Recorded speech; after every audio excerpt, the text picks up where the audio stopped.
नमस्कार, मी रमा तामनकर. नवरात्र म्हणजे गरबा हे असं अनेक वर्षापासून आता समीकरण झालेलं आहे. पण आपल्या मराठी संस्कृतीमध्ये अनेक वर्षापासून भोंडला नावाचा एक सुंदर प्रकार घरोघरी होत असे. याच्यामध्ये विविध घरातून महिला, त्यांच्या मुली असे सगळ्या एकत्र जमत होत्या आणि येताना हातामध्ये त्या एक खिरापतीचा डबा घेऊन यायच्या. जिच्या घरी हा कार्यक्रम होत असेल तिच्या घरी ती पाटावर एक हत्तीचं चित्र काढायची.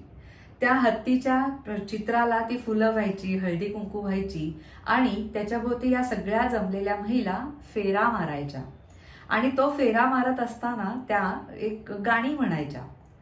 त्या गाण्यांमधलंच एक गाणं मी आता तुमच्या समोर सादर करते आहे.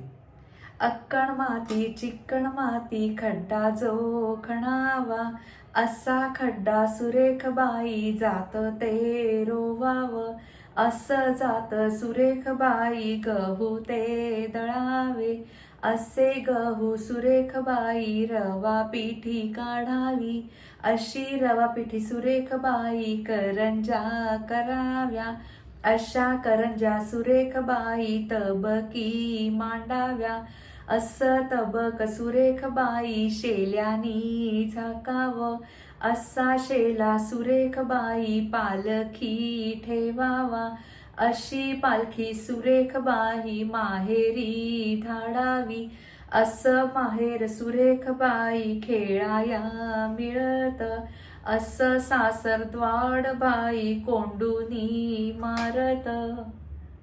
धन्यवाद.